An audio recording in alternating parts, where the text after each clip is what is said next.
Welcome to Design Principles. Before you can appreciate patterns like strategy, state, or factory, you need to understand the idea that motivates all of them. Encapsulate what varies. In this video, we will explore what that phrase means, why it matters, and how to apply it in TypeScript.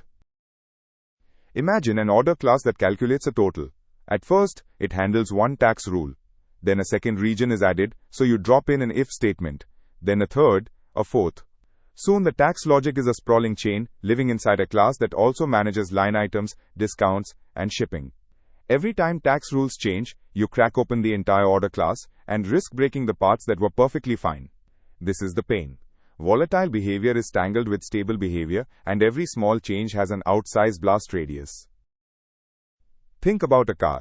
The engine, the drivetrain, the chassis, those rarely change, but tires change with the season, the terrain, the driver's preference. The car's designers gave tires their own mount point, a clean interface, so you can swap them freely without ever opening the bonnet. That separation of stable from volatile is exactly what this principle asks you to do in code. The principle has two named roles. The context is your stable host, the order, the character, the UI component. It knows it needs some behavior, but it does not hard-code which behavior. The variant is the extracted volatile piece. It lives behind an interface the context owns. When requirements change, you add a new variant class rather than editing the context. Open for extension, closed for modification. That is the direct payoff. Start at the top. We declare a tax strategy interface with a single method, calculate, that takes a subtotal and returns a number. That interface is the abstraction wall.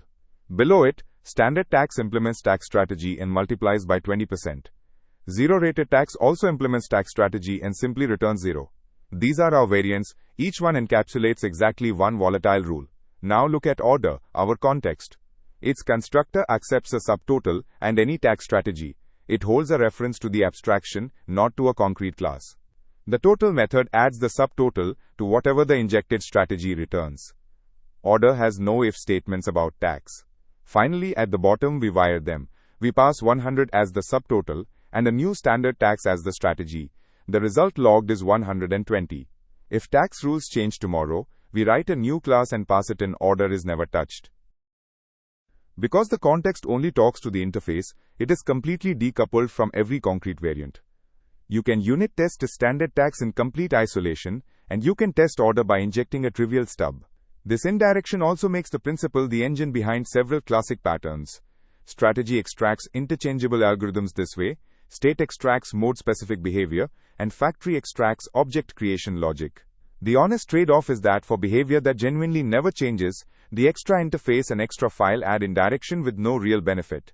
So apply the principle where you have evidence of variation, not everywhere by default. Extract when you have real evidence of variation. Multiple branches already exist for one concern. You can name what is varying, or new variants are expected soon. Those are signals the effort will pay off immediately. Skip extraction when variation is hypothetical. Building an interface for something that has always been, and will likely always be, a single implementation is speculative generality, and it makes the code harder to read without making it easier to change. To wrap up, the principle is straightforward. Find what varies, extract it behind an interface, and let stable code depend on that interface rather than on any concrete detail. The reward is that future changes arrive in new files, not in the middle of code that was already working. Keep an eye out for if-else chains growing inside a class. That is almost always a signal that something is varying and wants to be encapsulated. See you in the next video.